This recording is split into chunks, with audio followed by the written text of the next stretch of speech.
Hey everybody, welcome. It's time for Atomic Radio Hour, the post-nuclear podcast. How are you? My name is Vince. Welcome to the show. I got a show for you. A real episode. Welcome to episode, and I want to get this right, because last time I was off by several dozen, if not more, episodes. Welcome to episode 2. Already I'm wrong. Now it'll be off by 100 episodes. Welcome to episode 349. That's right, 349. A lot of things we got to talk about today. First off, I want to give a shout out to the Patreon. If you're here and you're already a part of the Patreon, thank you. If you want to support the show in any manner, go ahead and check it out. Link in the description below. We got a live audience tonight. I got Willie DeWitt with me. If you want to be part of the live audience, go ahead and check out the Ghoulman Entertainment Patreon. Now, before I get into anything else, I want to also say, once I've shouted everything out, I would like to also say I am going to the Fallout fan meetup in Goodsprings, November 14th, 15th, and 16th. I'll be there. So if you're going, let me know. Join the Discord. Drop a message. I'd love to see somebody there. I have to keep bringing this up because I know I'm going to continuously forget to bring this up. So if you're going, let me know. Leave a comment. Join Discord. What have you. I think it's going to be a blast. So I think it'd be great if we could have like maybe a little mini ARH meetup or something, or what have you. Whatever. I'll be there. I might have a camera. I'll probably have a camera. It'll be fun. Now, here's a thing I'd like to talk to you about. In the trailer, the most recent teaser trailer, knowing my luck, tomorrow, as I'm leaving work, another teaser trailer is going to come out, or more photos are going to come out, because that's always how it happens. I always record something, and then like immediately after, more stuff comes out. There's a scene of a fella is in a vertibird with another fella who's a young-looking guy with kind of like a coiffed hairdo and a jacket on, and I've been seeing a lot of Discord, whether this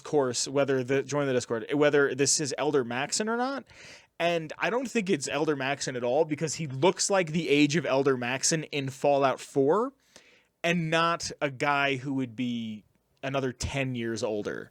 Also, he looks too thin, and why would he and Maximus be hanging out? Like, I get it. Maximus kind of does a big thing. He's seen as the guy who takes down the NCR, or at least Moldover at the end of Season 1. Spoilers, but I feel like if you're a Fallout fan, I think you've seen it at this point. He's portrayed as the guy who takes down Moldover and what have you, but isn't. And I don't think that's big enough for Maxson to talk to a fella in the Brotherhood. Like, I don't think that's that big of an accomplishment. That being said, you know, you get access to speak to him in 4, but you're also the main character. You know, you're the protagonist in 4. So I feel like it's kind of like a kind of point. I just don't think it's on screen. The fella's on screen. I don't think it's him. I don't think it's Maximus. I wouldn't be surprised if this is like some really well-known pilot, like a fellow who's made a name for himself in the gap between 4 and the show. Because I'm assuming this is people from Boston. I'm assuming we're going to get to see, oh, these are people from this side of the country, and they've done this and that, and now we are back to our motherland. I really hope they play into where the Brotherhood is from.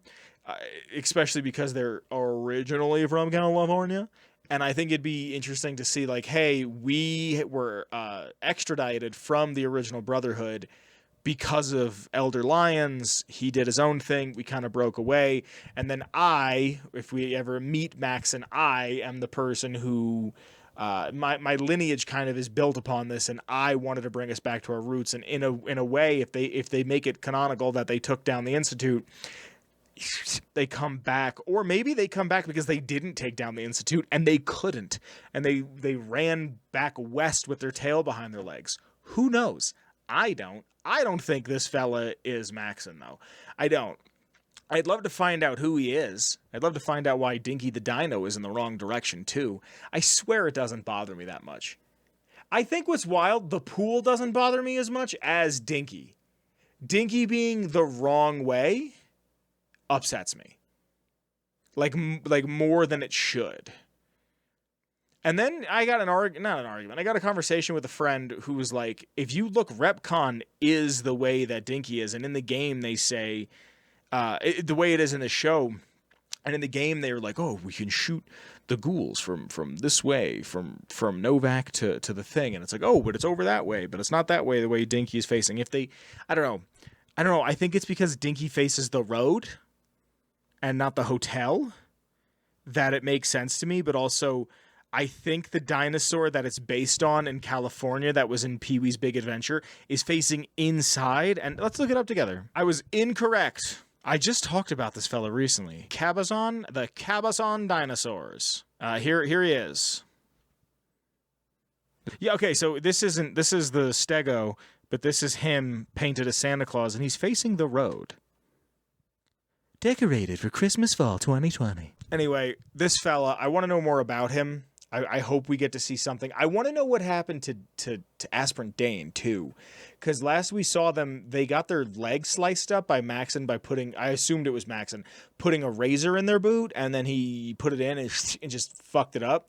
But we really don't know what happened to Dane after the Battle of the Observatory in Los Angeles. So hopefully we get to see more about them and whoever this guy is. I don't care about the Brotherhood, like even slightly, to be honest, in game, but I'm excited to see where this goes. I think so many people just have the assumption that, oh, Fallout's here, so the Brotherhood has to be here, which is not the case. But we have to do it at this point. All right, I want to get into this week's lore. I got something fun. I got something special. I got something that I'm honestly surprised I've never covered before on this show. So I'm really excited to talk about it. But before I can do that, I have to talk about the Patreon. Now, the show is entirely supported by the Patreon. Actually, it's next month. Next month, the bill is due to make sure that I can put the show on all of the podcasting sites. And because of the patronage of the Patreon, I just checked it today. I will have plenty of money to be able to make sure these episodes can continue to come out live. Also, I took a break this year. I had to. I had technical difficulties and I had to take a break. And because of the Patreon, the show could continue. They supported me even when I wasn't here. So real quick, I have to thank the Patreon. And starting at the top, I have to thank the OG Noah. Thank you, Noah. After Noah, I have to thank Mellow Milhouse. Thank you to Mellow Milhouse. After Mellow Milhouse, I have to thank Danish Hound Dog. Thank you to Danish Hound Dog. And last but certainly not least, I have to thank Brotherhood Outcast. Thank you to Brotherhood Outcast. If you'd like to support the show in any possible way, check out the description. There's a link down there to the Patreon. But honestly, just sharing the show with a bunch of people is the best way to share something like this. Thank you. On to the lore. I love you. I'll be speaking with you real. Why am I saying it like I'm outroing? I love you. I would like to talk about this lore. Thank you. So I had to take last week off. Something came up last minute that I had to attend to. And I wanted to make sure that everything was taken care of properly. And I had already asked a question, so I just kind of let it ride. Every week I'll ask a question. I'll go to the Discord and go, hey. And there's 2 vaults that I realized I hadn't done. And now that I have this new rig here, this new editing PC, this new recording PC, which I'm also going to be playing a lot of Project Zomboid on very soon, I wanted to do something from Fallout 3 because this will run Fallout 3, and now it'll be easier to get footage from Fallout 3. So I wanted to talk about a vault. I haven't talked about a vault in a while, and there's 2 of them in Fallout 3 that I don't believe I've ever spoken about, and that's Vault 77 and Vault 106. So if you'd like to hear any lore, and I mean any lore whatsoever, check out the Ghoulman Entertainment Patreon, because even at the $1 tier, when I ask every week about what lore you want to hear, your voice is heard, and you get to choose what's this show's lore. So by way of the Ghoulman Entertainment Patreon, I bring you this week's lore on Vault 77 from Fallout 3, kind of. Vault 77 is an official canon vault that was not developed entirely by Bethesda. It was developed by 3 different people. One of them being Emil Paglarillo, and I always say Emil's name incorrectly, and I apologize. As someone with a hard last name, I can empathize. Emil came up with the concept, but this is a vault that was written and illustrated by the fellas over at Penny Arcade. This is the one man and a crate filled with puppets vault. Again, super surprised I made it almost 350 episodes, and I do not believe this vault has any sort of dedicated lore to it on my channel or anywhere else. It was written by a fella named Jerry Holkins, and it was drawn by a fella named, and I'm sorry about this one too, Michael Hulik. Again, sorry, as someone with a hard last name. This comic was launched on Fallout 3's official website in July of 2008. It was a 12-page comic that was a total of 3 panels each, and it's the story of what happened in Vault 77. And like I said, it is a canon vault in the Fallout universe. What's so interesting about this vault is it is a vault that has continued. It is a vault that now, in the past few years, we've learned a little bit more about it. In about 2024. Now, I'd like to read you this little comic, if you will. It'll be behind me as well. This is all owned by Penny Arcade. This is for educational purposes. The Vault experiments were never designed to rescue the people that lived inside of them. They were a vast social experiment designed to study pre-selected segments of the population, like Vault 69, where women outnumbered men by 1,000 to 1, or Vault 43, which consisted of 20 men, 10 women, and 1 panther. But we aren't here to talk about those vaults. We're here to talk about Vault 77. 1 man and a crate filled with puppets. An hour after being inside the vault, the puppet man screams, "Hey, open up! You forgot all the fucking people out here." And 4 months later, he's crying, still alone, still by himself. And 1 year, 3 months, and 12 days later, he finds a crate that says P13X US government issue puppet rations. 1 year, 3 months, and 12 days later, the puppet man says, "All right, a dog, I guess, some kind of a dog holding a beagle-looking puppet. And you're like a king, I guess, holding a puppet that looks strangely close to the King Friday from 1 year and 4 months later. I'm the king. Bow wow," he says while playing with the puppets. 1 year, 5 months, and 7 days later, "It is the king's birthday," the puppet man decrees. "Oh boy, did you hear that, Reverend Hound? Grandma's going to be baking a pie." Eventually, he started to hear something coming from the box as he walks past at the puppet box. "Psst, hey," he hears out of the ration puppet box. "What? You can talk? Why are you talking?" he says to a Vault Boy-looking puppet. "I don't know. Why are you talking?" says the puppet. "You talk to me first," says the puppet man. The king has been murdered. It's regicide." The puppet man, "What's happened here?" "Grandma." "Oh no." "The dog, maybe?" "Sweet Lord, dear merciful God." The puppet man asks the Vault Boy puppet, "I need to ask you a question," asks the puppet man to the Vault Boy. "Puppet, I need you to be honest with me. Are you sure you want the answer?" says the Vault Boy puppet. "What did you do?" "What did we do?" answers the Vault Boy puppet. "No. You're a murderer. And you're my accomplice." I couldn't, he exclaims. And calmly the Vault Boy puppet says, "You did." "Oh my God, what did we do?" "Reverend Hound, we leave." "We leave tonight," says the puppet. And we can see that the puppet man has opened the vault door, puppet in hand. The first thing he sees is a giant rad scorpion carrying 2 cars. And he looks at the puppet and goes, "This is a big decision, you know. Maybe we should sleep on it." And the next panel we see is him and the Vault Boy puppet, the puppet man and the Vault Boy puppet out in the wasteland. I expected things to be a lot worse, actually, he monologues to himself and the puppet. I mean, yeah, it's a little hot for December, but I'm not really a snow person. I think we're gonna be okay, don't you, Mr. Pinch? And he's riding a giant ant.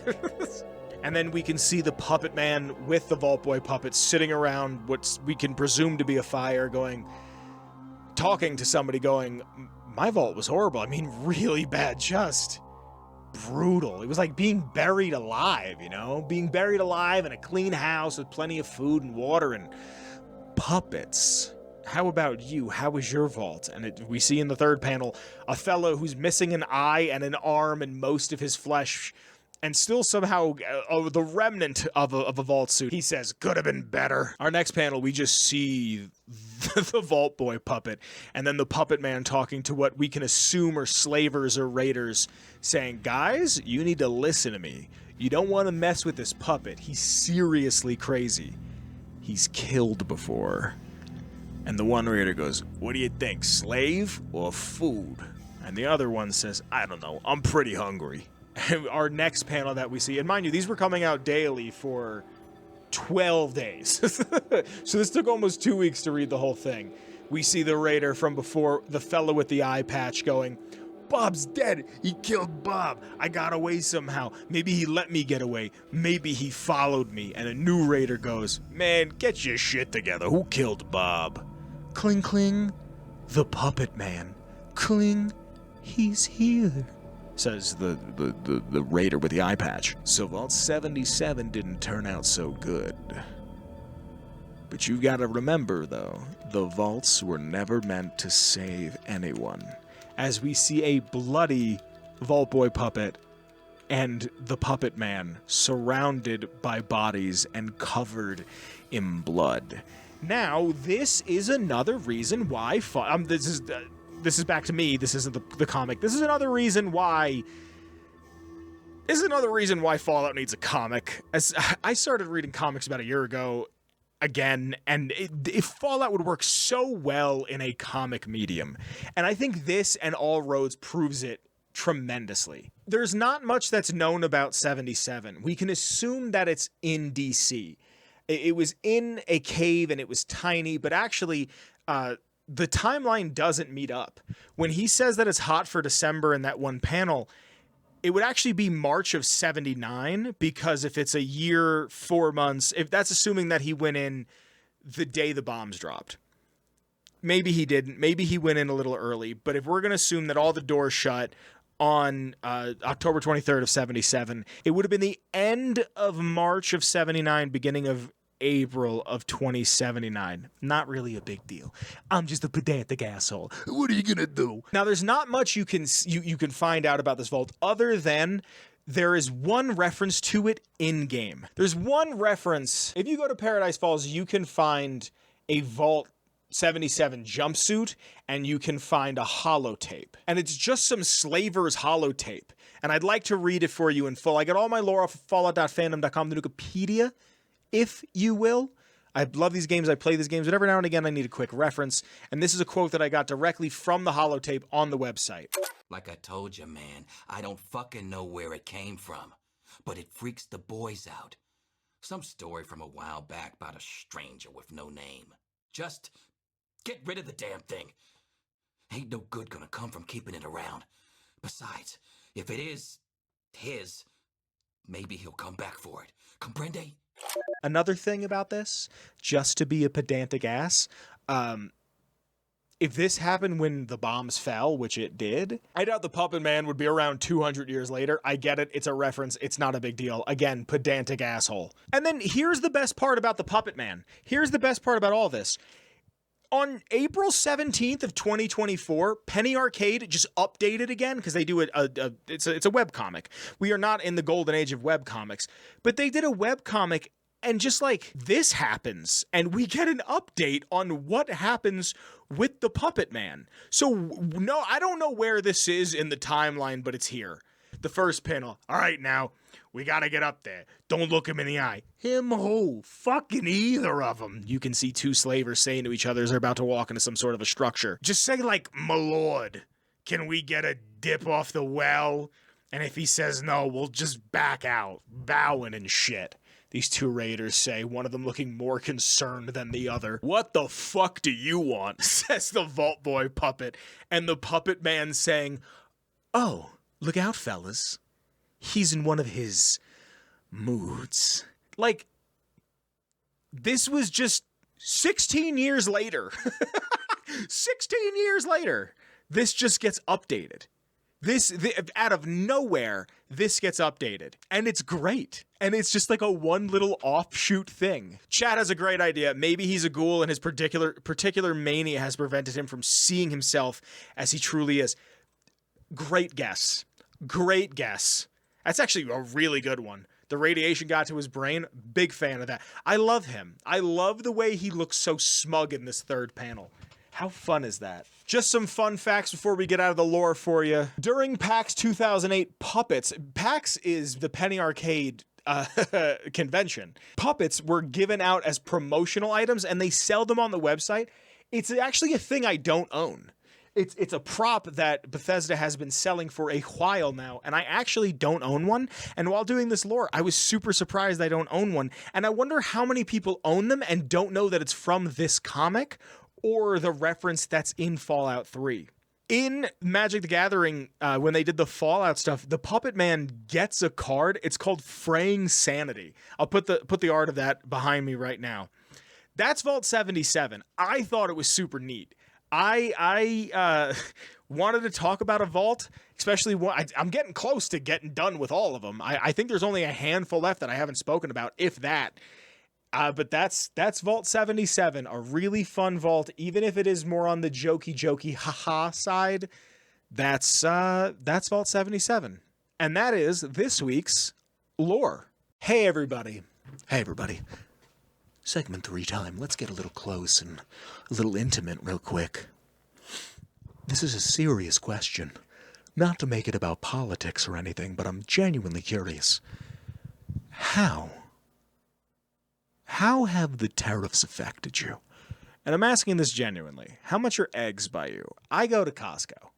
So I get 2 dozen organic brown eggs for like $7 for 2 dozen. And I'm genuinely curious because like this Christmas, I have a lot of time off. I'll be honest with you. I haven't really taken any sort of a break this year. And I've been doing overtime like it's going out of style. And I'm about to move. And this Christmas, I've taken off a significant amount of time. I'm going to bleed through. I mean, I'm going to go to Vegas, then I'm going to come home, and then it's Thanksgiving, and then a month later is Christmas. And I'm going to have pretty much Christmas and New Year's off. And I was really thinking about finally picking up a PS5 and just playing GTA Online with my friends until my eyes bleed. Because, you know, that's a vacation. Just order DoorDash like 4 times a week and hang out and eat good Indian and Chinese food and shit. And, like, I'm asking this because where I'm at, it doesn't feel like I've been super impacted. There's little things that feel like they've been super impacted. So, like, it's stupid shit that I collect toys, right? I have my Fallout shelf here, but I also collect toys, and I dip into new stuff. I dip into old stuff. I actually just ordered myself the McFarlane Superman 2025 action figure after seeing him in stores for like 2 months straight and then not being able to find him, and I committed the cardinal sin of buying him offline.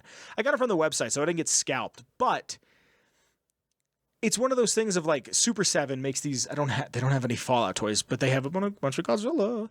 They made a bunch of Godzilla toys, and I have a couple of them. I don't like collecting every one of a collection because then you hit a point where you're done collecting. My Grail comic book probably ever is Walking Dead #1. And I'll take it in like shit condition. I don't care. But just because that's like my favorite comic book series ever, Walking Dead 1 is my Grail comic. But the price of that, especially if it's graded and it's a 9.8, which is the highest pretty much you can get, that is the price of like a used Honda. It's like $3,200. I'm not paying $3,200. If I can get like a used red 4 for like $200-$300, absolutely, whatever. So toys. I don't know how we got away from that. Toys. Super 7 makes these toys I really like, but I noticed they went from being $20 in store and online to being just under $22, right? So I'm seeing it in small ways. So far, I haven't seen movies go up in price because, you know, it's one of those things that the tariffs go in place and they take the tariff away. It's going to go down 20 cents. You know what I mean? Like, let's say the tariff was a 25% increase. They get rid of the tariff, which they're never going to do. But let's say they get rid of it, and then everything's going to drop 10%. You're not going to go, hey, there's still 15% more on this that shouldn't be here. You're going to go, oh my God, it dropped 10%. You see what I'm saying? Like, it's a foul game that's being played. And I'm really curious because the area that I live in apparently is one of the few areas that hasn't really been affected by, like, rent increases where I believe we're either at the national average or we're just below it. And it's a thing that it just hasn't really moved. I also read today that there's more unemployed people than there is jobs, which, hell yeah, baby. I love that I know history. I love that I studied history when I was in high school and I paid attention. I'm so happy about that. I'm so happy. God. So I'm really curious. How does, like, join the Discord, leave a comment. How does your neck of this planet look right now? I'm also saying this. I could be saying this and the president could be dead. I don't know. A fella does not look good. So like the whole world can be flipped, turned upside down in a matter of moments. What has increased by you? I know Kerrygold butter, which I don't buy butter all that much. I try to keep it slim. I try to be in the gym eating straight protein. I got to go back on them protein shakes. I've been trying to keep it light, and like I don't buy butter. There's a lot of things I don't buy. Chicken has not gone up. Turkey has not gone up. As far as I've seen, beef has not gone up. Those are things that I would think are being produced domestically, but who knows? And I'm sorry. I feel like this is such a weird, heavy topic, but I'm genuinely curious to the way your pockets are being affected. That being said, if you're in the and you feel that your pockets are being affected because of the shit world we live in right now, I will never be offended if you want to on out of here. If you want to dip on out, I totally get it. Just sharing the show with a friend is more than I could ever ask anybody, let alone giving me a monetary incentive or a piece of your income. Times are tough for everyone all over, always, and I understand that. I'm really curious to know. I'm in Colorado. I haven't made that a secret ever. The 3rd, 4th, 5th, 6th, or 7th most expensive state. I think it's higher than 7. I want to say it's New York, Washington State, California, maybe Colorado 4th. It's either 4th or 5th. 7 was being way too generous. So, I live a certain way. I understand how to live. I understand how to get by. There's a reason why I work a lot of overtime. But I'm curious to how your way of life has been affected, if it has been affected. And, I read somewhere that I think it was this year, if not 2030, the leading cause of mental illness in this country is in America, in the States, is going to be depression. And the cure for that depression is making about $300 more every check. And universal income is not going to be a thing anytime soon, even though the robots are going to take all of our jobs. Also, I might talk about this with Kyle. Kyle's supposed to come on sometime soon. He's been super busy, but I've wanted him on for a while. So I'm going to talk about him. I'm going to try to remember to talk to him a little bit more about this. I've been seeing a lot of people saying it's racist to call AI clankers, and I just don't agree. When I see things like OS Africa, like go back to like that, like that's when I'm like, all right, now you're just being a little about it. But like calling a robot a clanker, I don't think is racist, like at all. Like we're calling them robot. This is the thing that's taking your job. You know what I'm saying? Like if I go to a Krispy Kreme to get, like, also Krispy Kreme should not be $24 a dozen. Why is it $1 a donut for $2 a dozen for or $22 or whatever it is, $23 after tax and tariffs and fucking I gotta blow the guy just so I can get a fucking sprinkle on one of them. The fuck? Imagine walking into Krispy Kreme and a fucking clanker hands you and then you still want me to tip? You still don't even get me started. Hold on. I'll get out of here in a second. We'll talk about tip culture. I went to an art festival, right? Like a little walk around. It's Colorado, so everyone's drinking constantly. You go there, you get a beer. I don't drink. And then you look at the art. You buy I bought a sticker of like a cat that had Mothra's wings, and then I left. It was a good time. But I was hungry, and I was with friends, and my one friend was kind of hungry, and I was kind of hungry, and I was like, oh, you know what? Let's get this sausage. It was elk. So I was like, ooh, fancy. This fucking sausage was $18, and these motherfuckers had the audacity to ask for a tip. I paid like $21 for a fucking sauce. No chips, no French fries. It was a potato bun that you get at the fucking grocery store. Wasn't even like a great bun. An elk sausage, a little bit of mustard, and like maybe jalapenos, I think, was on it. And that was it. That was everything. And it upset me because like I had to split it. I didn't mind. My friend bought my ticket because it was like a last minute thing that I went. So like they bought the ticket, I bought the food. It didn't matter, but it was like $21 for fun. Like I think we spent they spent just as much money in the ticket as we did on food. Anyway, I don't know. I just fuck it. I don't like AI. Also, hold on. I want to get out of here, but I do need to apologize. I have used in the past AI art for the thumbnails of these videos because I didn't know how awful AI was at the time. But now I do. And I would like to formally apologize why we were just talking about clankers. I won't be doing it again. I was unaware. And I just thought, here's a thing that I can mess with and see what it does. All right, let's get out of here. I love you. The intro music that should be playing now is by the one and only Shane Ivers. It's called Feather Duster. You can get all of his music at silvermansounds.com/free music. And like I said, the one I use is called Feather Duster. Shout out to the Patreon. Shout out to the chat. If you want to support the show and maybe watch it, listen to it live, go ahead and check out the Patreon. There's a link in the description below. I also want to give a shout out to the Redbubble. Check it out if you want to get a little merchy merch with a little logo on it. There's a link to my Twitter, the show's Twitter, and Kyle's Twitter below. I think that's everything. Be safe, everybody. Death to clankers. I'll be talking to you soon. Hopefully next week for episode 350. Love you. See you later. Bye. Bye, everybody. Bye. Bye. See you later. Bye. Woo. Atomic Radio Hour Podcast. A Ghoulman Entertainment production.